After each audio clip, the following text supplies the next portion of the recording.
Then I saw a great white throne, and him who was seated on it. He said to me, "It is done.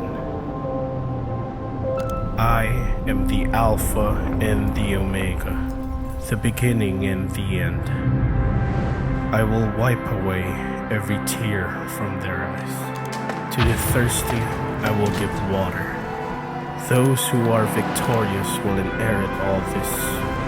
There will be no more death, mourning, crying, pain. For the old order of things has passed away. Behold, for these words are trustworthy and true."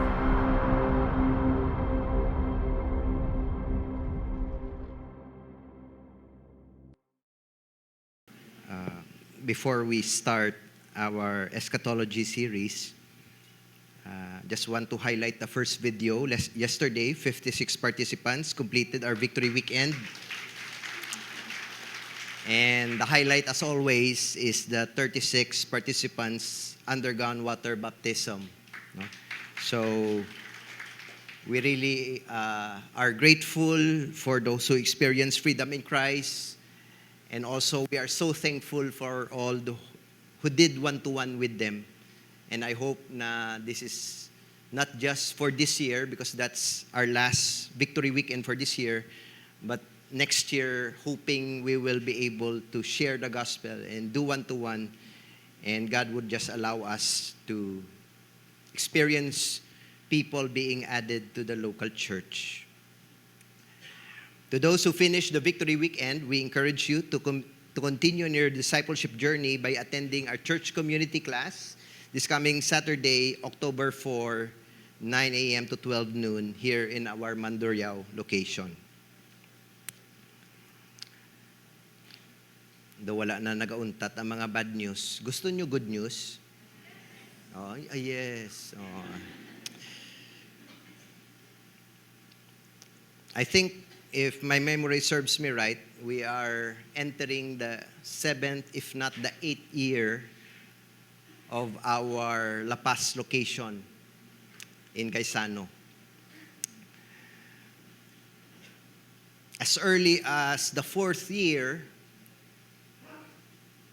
we have been looking for another place. Many reasons why, but the most common is that when you're in a cinema, it's hard to train and make disciples because the chairs are fixed. You cannot put tables. And one time, nagrepent naman ko ni. One time I came there, I attended a prayer meeting. Wala pa ganina 1 minute na piyungan ko sa bangko. So it's not conducive really to listening to a preacher because of the comfort of a cinema. But more than that, we also want to improve the way we do worship services. I think first quarter this year, City Mall Pavia, if you don't know the location, it's right at the 8 wonders of the world. Since you are laughing, you already know where it is. They called us, and if you're a businessman aware of rent in the malls or inside the malls, and if I tell you the amount that they are asking per square, you will really say it's too low. And we believe it was from God. And so, by first quarter of next year, hopefully, by God's grace, we will transfer our La Paz location to City Mall Pavia.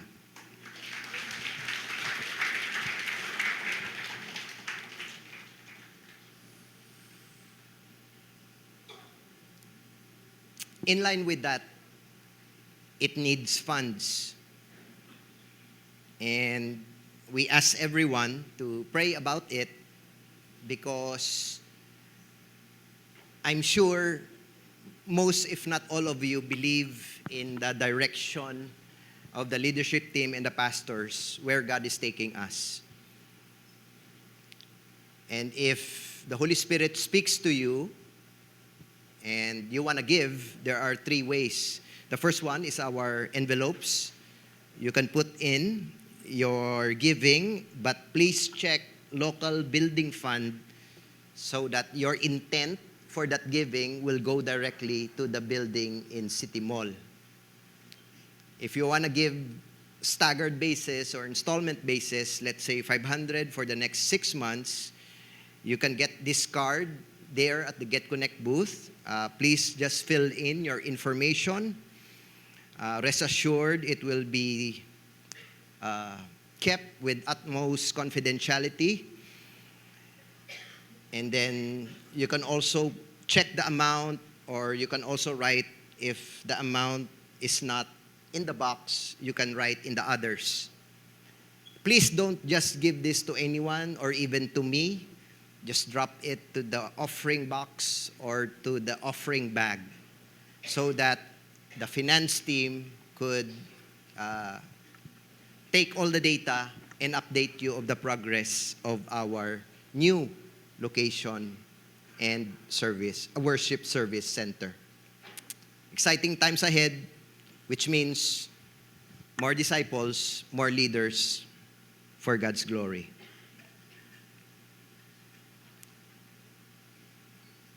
We are starting a new series, 3-Sunday series, titled Great White Throne.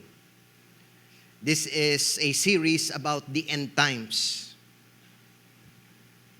And our goal here is that the church will have a better understanding of the things that are to come through the book of Revelation and know how it truly relates to us, leading to a life of hope, holiness, faithfulness, and mission.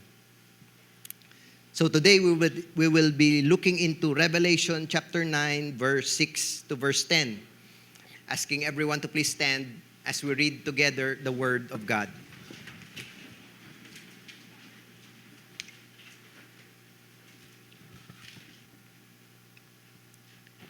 The marriage supper of the Lamb. Then I heard what seemed to be the voice of a great multitude, like the roar of many waters and like the sound of mighty peals of thunder, crying out, Hallelujah! For the Lord our God, the Almighty, reigns. Let us rejoice and exult and give Him the glory. For the marriage of the Lamb has come, and His bride has made herself ready. It was granted her to clothe herself with fine linen, bright and pure. For the fine linen is the righteous deeds of the saints. And the angel said to me, Write this. Blessed are those who are invited to the marriage supper of the Lamb. And he said to me, These are the true words of God. Then I fell down at his feet to worship him. But he said to me, You must not do that. I am a fellow servant with you and your brothers who hold to the testimony of Jesus. Worship God. For the testimony of Jesus is the spirit of prophecy. This is the word of the Lord. Let us pray. Lord, your words too deep to understand, too vast in its reality. And so, Lord, we ask that you give us your Holy Spirit to be our teacher today. May this teaching, Lord, and the opening of your word to our hearts bring hope, faith, greater expectation of your coming, dispelling fear, doubts, and worries. Salamat, Lord, because your word comes alive to this service to bring us into a place of constant and waiting perpetually for your return. This we pray in Jesus' name. Amen, amen. You may take your seats.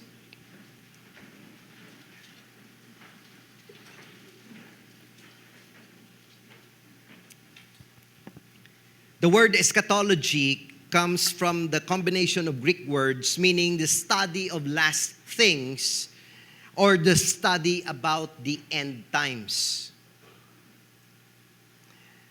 If you want to study about the last things or the end times, one of the most important book for that study is the book of Revelation. And the book of Revelation is clear about its subject of the end times. In fact, the writer, John, wrote particulars, especially the one concerning about the end times. From the start and the middle up to the last verses. Let me show it to you. Revelation chapter 1 verse 1. The revelation of Jesus Christ. So the end times is about the return of our Lord. It is not about a revelation of the Antichrist. It is not a revelation about the mark of the beast. It is a revelation of our God Himself. In the last part, it says, He who testifies to these things says, surely I am coming soon. Speaking about Jesus, Amen, come, Lord Jesus. So eschatology points to the one who is worthy to be praised and to be honored, the Lamb of God who took away the sins of the world. He is the subject and the most important person in the end times. Nowadays, when you talk about the end times, for some, they will think about the nuclear war. For some, when you say, what do you know about the end times, they think about the coming economic collapse. That's why when you go to YouTube or any social media, you will come across preppers. They stock on food, stock on medicines, hoard water, batteries, gasoline, and they live inside a tunnel. To some, when you talk about the end times, they remember Jesus' words about birth pains. To the younger generation, when you talk about the end times, they talk about the influence and the control eventually of artificial intelligence. Very common when you talk about the end times, they think about the one world government.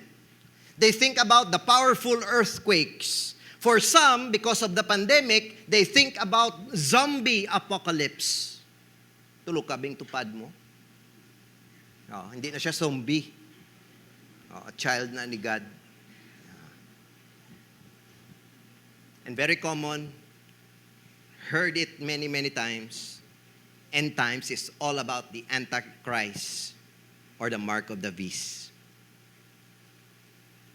Pastor, where did this all come from?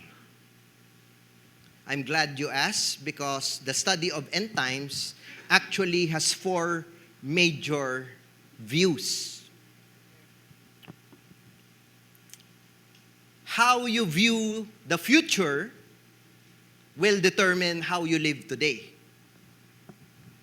So, amillennialism, layman's term, Jesus will come, regardless of what happens in the world. Historic premillennialism, Christ will return, and then He will usher the 1,000-year millennium reign. Postmillennialism speaks about the gospel being preached to the ends of the earth so that every person hears the gospel, and then Jesus will return. Lastly, and the most common, and I assume here in Victory, 70% think this way. dispensationalism.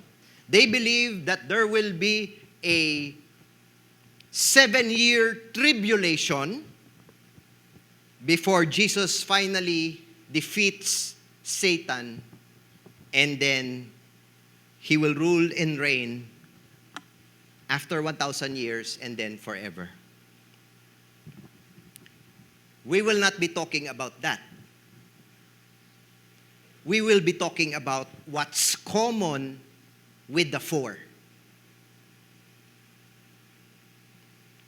I'm sure all of you will agree, because of what's common in the four is this: Jesus will certainly return. Agree? And the other one, and we declare that in our Apostles' Creed, to judge the living and the dead.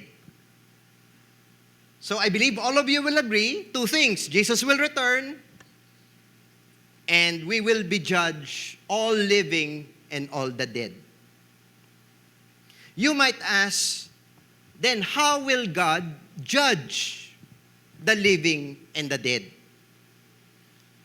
The answer is found in Revelation 19, verse 19. And I saw the beasts and the kings of the earth with their armies gathered to make war against him who was sitting on the horse. I think you already know who's sitting on the horse. And against his army. Next verse says, and the beast was captured. Wala gani kabagting ang first round. Captured na. Kung pamangkuton mo guro si Michael, the archangel, who is in charge of warfare, grabe Lord, walang tanabalasan ba? Tapos na. The beast was captured. Why? Because 2,000 years ago, at the cross, Jesus already defeated death, hell, and the grave. And with it, the false prophet, who in its presence had done the signs by which he deceived those who had received the mark of the beast and those who worship its image. These two were thrown alive into the lake of fire that burns with sulfur. How is God going to judge the world? Well, the devil and his cohorts and all the forces of darkness, those who reject the gospel of Jesus Christ, those who decide not to repent of their sins, and those who reject the truth of who Jesus is, Revelation 19 and 20 is their final judgment.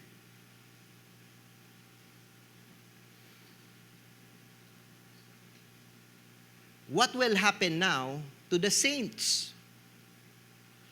What will happen to us? First, I want to highlight Revelation 19, verse 6. Then I heard what seemed to be the voice of a great multitude. I hope you and I will be there. Like the roar of many waters and like the sound of mighty peals of thunder, crying out, Hallelujah.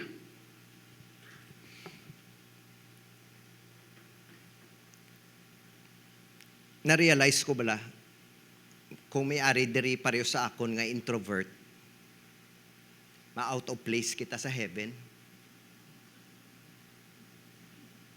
Amo na subong, I don't want to stay an introvert. Imagine, voice or voices, roars, sounds, and crying, all at the same time. Sorry sa mga introverts, magahod sa heaven. Magalum.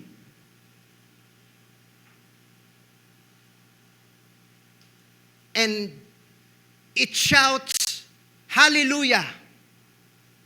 No? We use this sparingly in our generation. Hallelujah, praise the Lord. No? Kung insabat ka sa imo nga girlfriend. But actually, that is the truth. Because hallelujah means a command to praise the Lord. So, in heaven, during Judgment Day, notice this is 19 verse 6. So, 19 verse 19 is after this. So, while we are worshiping, tapos na ya actually in war. Because Jesus knows the end from the beginning. No? So, while there was no typical war that is happening, we are already worshiping God. We are already sure of our victory. We are already certain of eternal life. And the culture of heaven is worship. This is why, if you cannot worship now, here on earth, what are you going to do in heaven? If you are so reserved now, what will you do in heaven?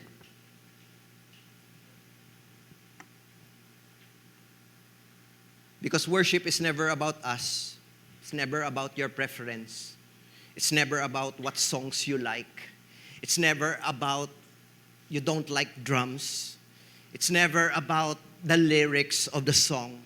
Worship is about Him.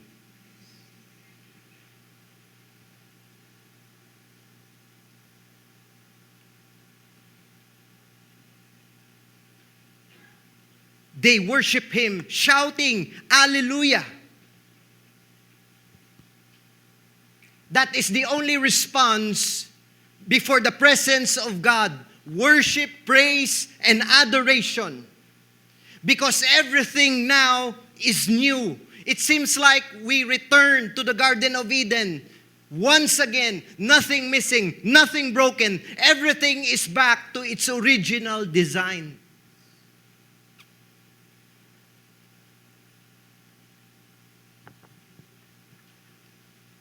And then I will transition now to the most valuable about this text.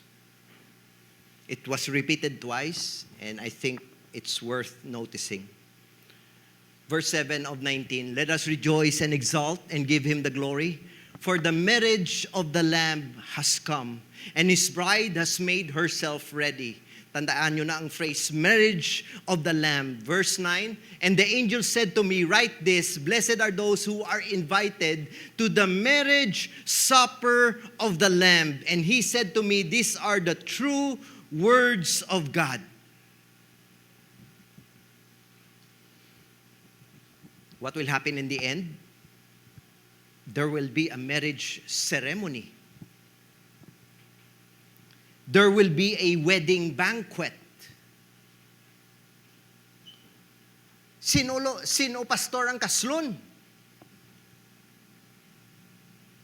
Ang kaslon, ang church, and the Lamb. Nga marriage supper of the Lamb. I thought Jesus is the groom. The answer, where did you fall in love with the Lamb? Where did the first love started? We fell in love with the Lamb because the Lamb was slain on the cross. It was at that time the power of the cross and the spilled blood of Jesus on that cross that paved the way for us to experience repentance, faith, and salvation. Without the Lamb on the cross, there was no idea about what true love is.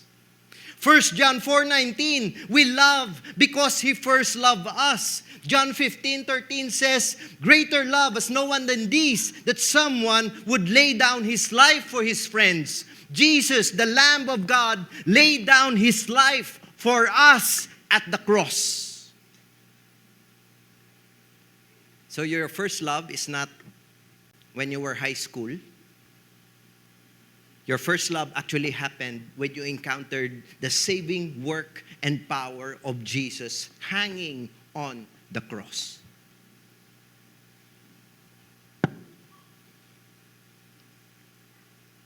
So there's a marriage.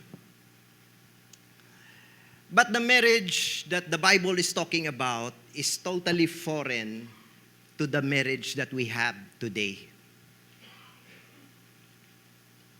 Let me explain. In biblical times, marriage was not about two individuals, but between two families.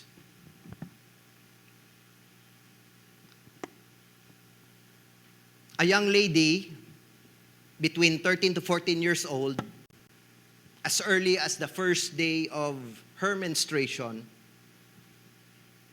the father can set up a wedding for his daughter. So mga individuals, ang groom kag ang bride, wala say. It's a conversation between the father of the groom and the father of the bride. Fathers don't do that today. Sang una niya.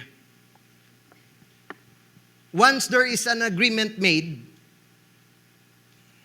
it will be announced in the community. So-and-so is already betrothed. When you say betrothed, it's legally married, but not yet consummated. After that agreement, after that announcement, the father of the bride, the father of the groom, the daughter, the bride and the groom would sign 3 copies. One for the groom's father, one for the father of the bride, and the third copy for the legal courts. If you remember Joseph, when he knew Mary was pregnant, he wanted to divorce her. Because the community knows about it, and the legal courts will question, why will you file divorce? So between two families, the individuals have no say. In our modern day marriage, the ceremony ends after the reception. No? Kung makita mo na ng iban nga gadali na ang puli, pero may bit-bit, kut plastic. No. Natingala ka na, hindi nagkadtong ulo. Oo, ginbit-bit na gali kay kuno lapit siya mo, maninay sa kuno mo, ti do ka entitled balay eh. May plastic gali siya nga dala, no.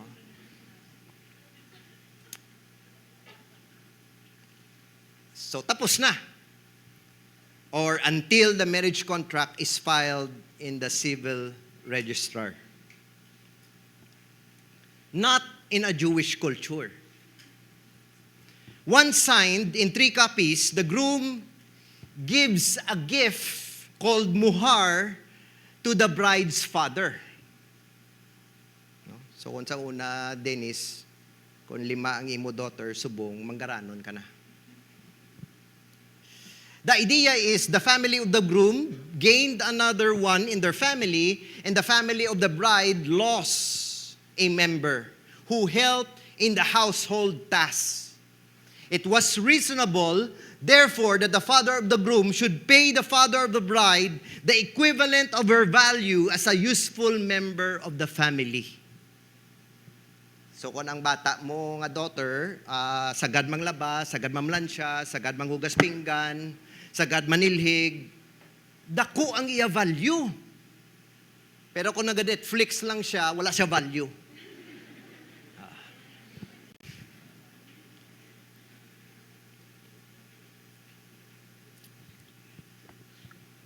Gold, silver, precious metals, ibang land, ihatag kay father.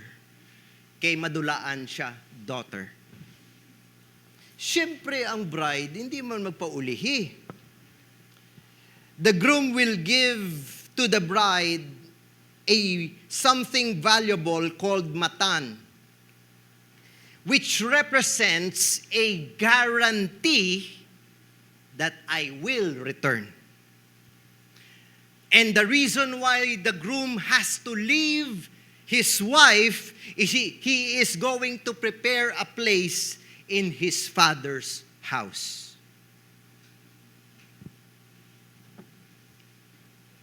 So betrothal, erosin, and the actual wedding ceremony, nisuin. Take note, the woman is already married. She can only be divorced if the groom is committing adultery or the groom dies unexpectedly. She remains in the father's house. She could not belong to another man, and she is going to wait until the groom returns. Pastor, how long is the groom away? Based on their culture, it depends where the place of the groom is located. So for some 3 months, some 6 months, some 9 months, some 12, some more than a year. So here's what I want you to think. If you are the bride, what will you do while waiting?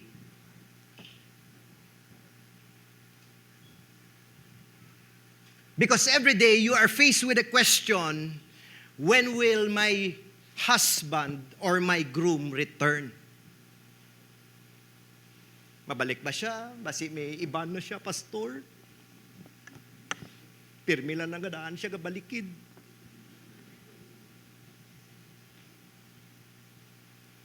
Actually, the bride never or doesn't even know when. The family of the bride doesn't know when. Even the groom cannot say after 12 months. Because the father of the groom has the right to say when.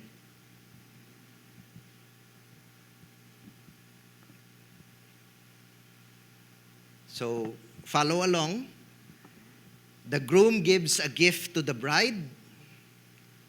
Then he would leave and prepare a place in his father's house. And the bride, while waiting, prepares herself, excited na, anticipating na. When the father finally declares, "Son, you did it. You prepared a beautiful place for your bride. Go get your wife now." So the groom, together with his victory groups, tuod niya, they will sound a trumpet and call for a party. Sounds familiar.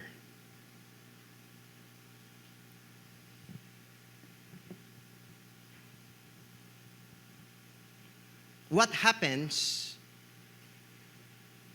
or when will the groom arrive? Based on their culture, most of the time, the groom arrives at night.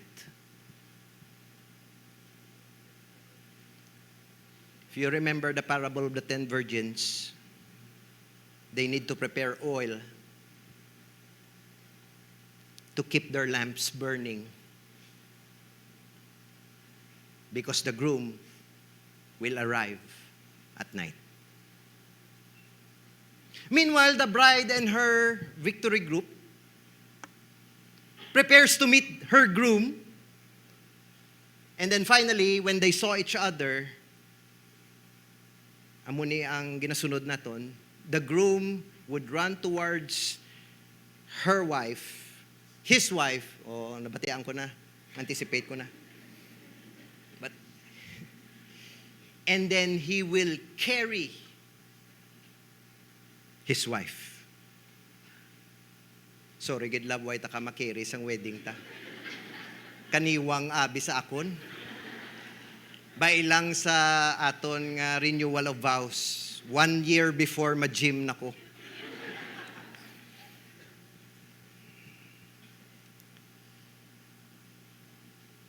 That's the Jewish wedding. A question arises. As a church, how much is your price tag? If you measure your value, how much is your worth?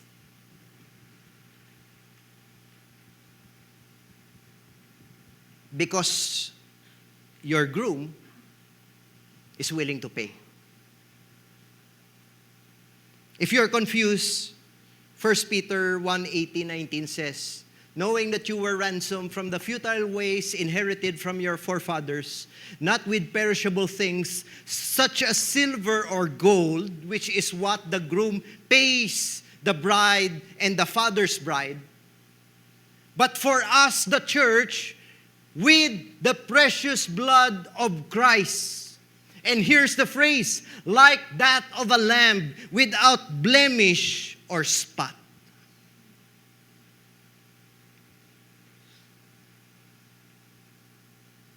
Hindi ita pagbaraton aton kaugalingon, please. You see, the world will tell you, you're not valuable. The world will tell us and will scream at us, you are not worth it. You are a reject. College dropout ka. Wala ka may naintindihan about the Bible. You don't belong to this club. You don't belong to this community.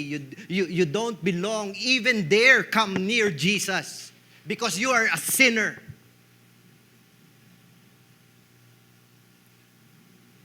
But the Word of God says differently. You were bought with the very blood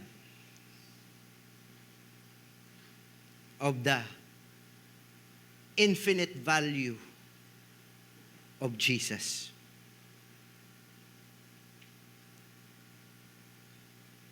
That was how much the groom was willing to pay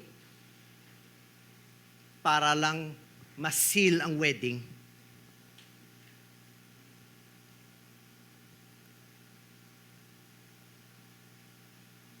And then Jesus ascends to heaven.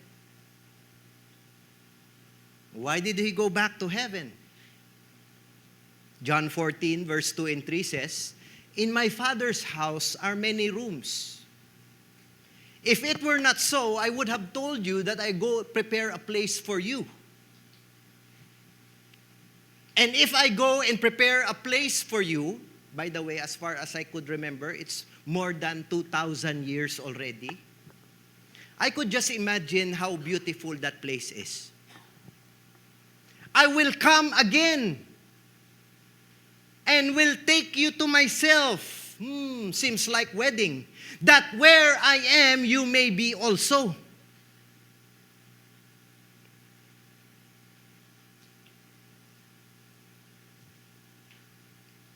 Are you excited? Does it create fear?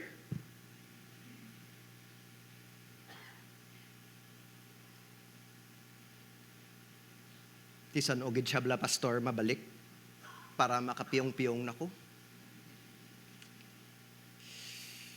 Matthew 24:36. However, no one knows the day or hour when these things will happen, not even the angels in heaven or the Son himself, only the Father knows.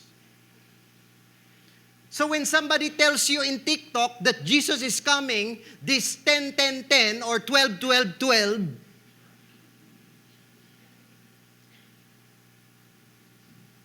binotig. Because just like the wedding in the Jewish culture, it is only the father who will say, go get your bride.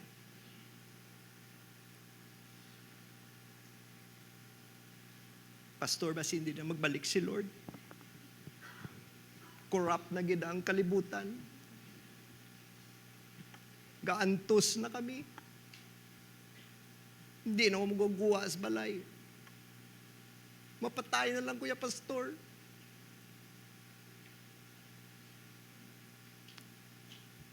I think Jesus gave you a guarantee. Jesus gave something. Ephesians 1:13, in him you also, when you heard the word of the truth, the gospel of your salvation, and believe in him, were sealed with the promised Holy Spirit.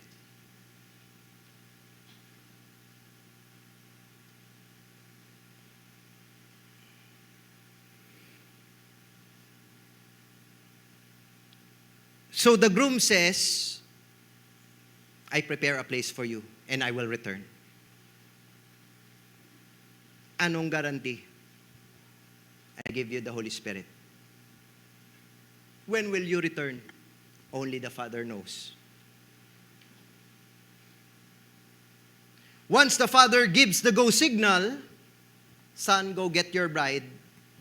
I think it's 1 Thessalonians. There will be a sound of trumpet. As I land this, few things I want to highlight. The end does not focus on the battlefield. It ends on a banquet. So don't worry, by the time comes and there's the wedding banquet, pagustuhi lawas mo kaon lechon. Tuduhi inom coke, why to ya diabetes, why to triglycerides. Enjoy. And I doubt if you would even eat because you are so consumed with the glory of God. It does not end on a war. It ends in a wedding feast. The great war removes what is false, what is fake, what is a lie, what is temporal. It will show us what is true, what is everlasting, what is delightful, and what is beautiful. The war is focused on the enemies of God that will be destroyed forever, but the wedding feast focuses on the bride who is well loved forever. How then, Pastor, shall I live today while waiting for the groom to return? 4 things. Number 1, readiness, not complacency. Do not wait for tomorrow. Repent now. Do not wait for tomorrow in order to forgive. Forgive now. Do not wait for tomorrow and then thinking about saying, I love you to someone. Say it now.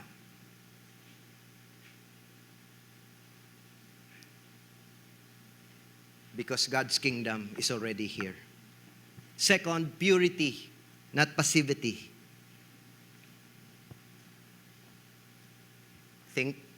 Always think you are already married. Do not compromise. Do not commit adultery. Do not share your loyalty. Do not share your devotion and your worship to anyone or anything else, because you are already betrothed. You should remain exclusively and solely for the groom. And even if it costs us our life, we will never reject our first love.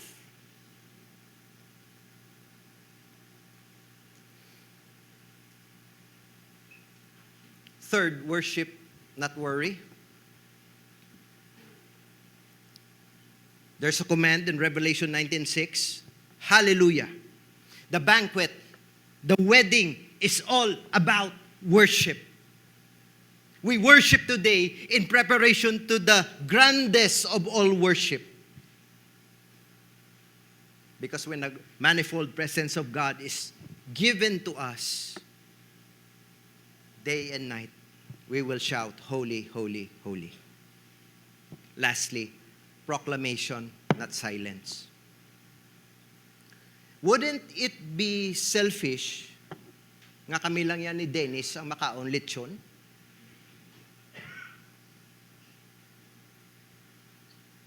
Wouldn't it be selfish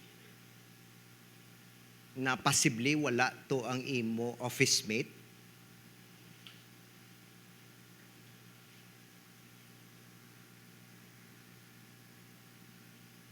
We need to proclaim. I guess, or I believe, God's heart is that many will attend the wedding. And because you and I know of this invitation, why not invite them? Why not tell them to repent?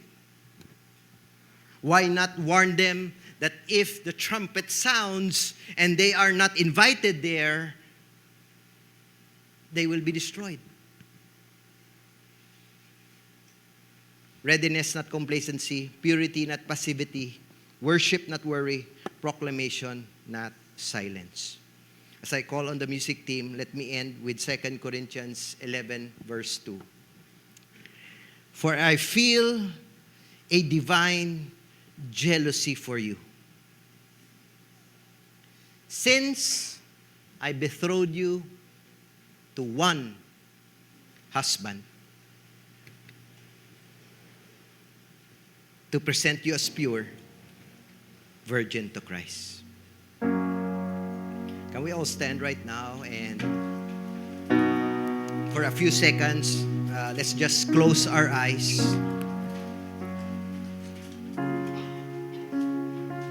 Begin to reflect on this wedding.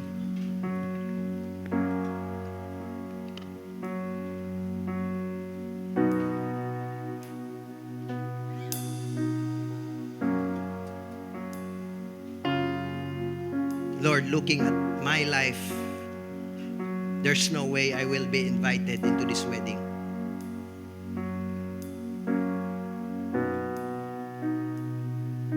My unloyalty, my worship of false God, my idolatry in my heart, it's evident. I don't deserve to be here.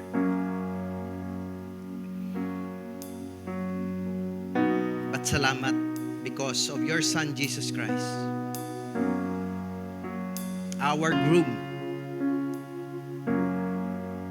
paid it all. Salamat, Lord, because He spilled His blood, representing our value and worth. And also giving us the seal of guarantee, the Holy Spirit.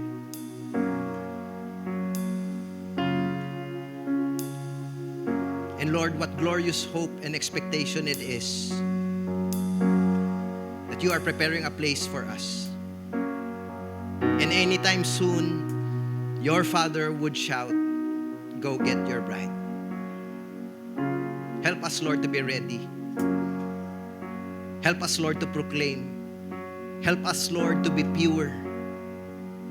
Help us, Lord, to be ready and to worship while waiting.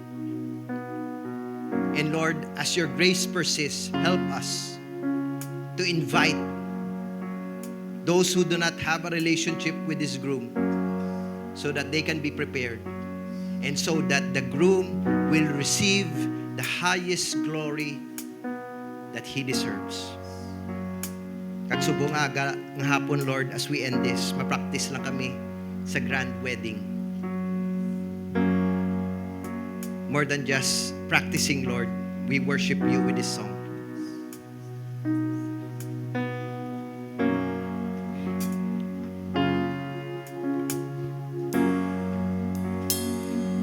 When Christ shall come with shout of acclamation and take me home, what joy shall fill my heart. Then I shall bow in humble adoration, and then proclaim, my God, how great thou art. Then sings my soul, my Savior God, to thee.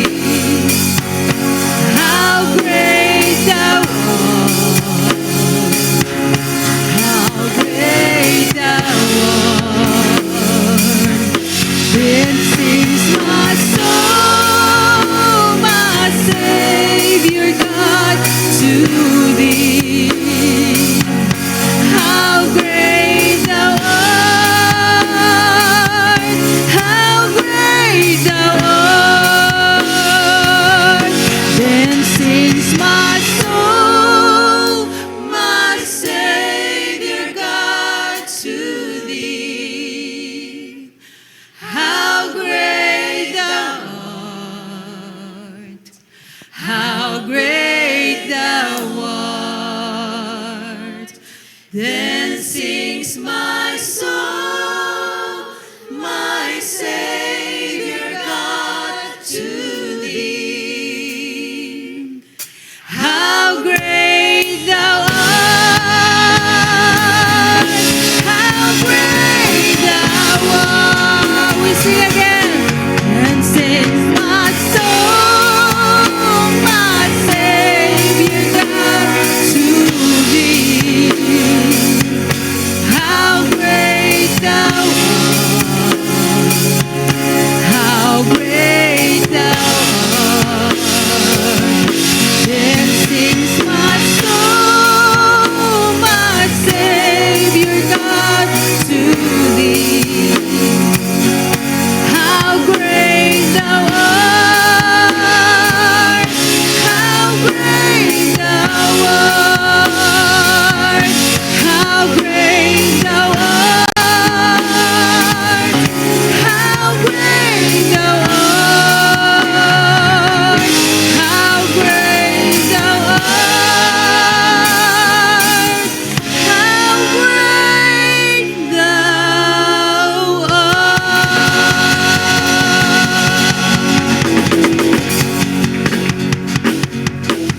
Asking everyone to raise their hands as we close with a benediction.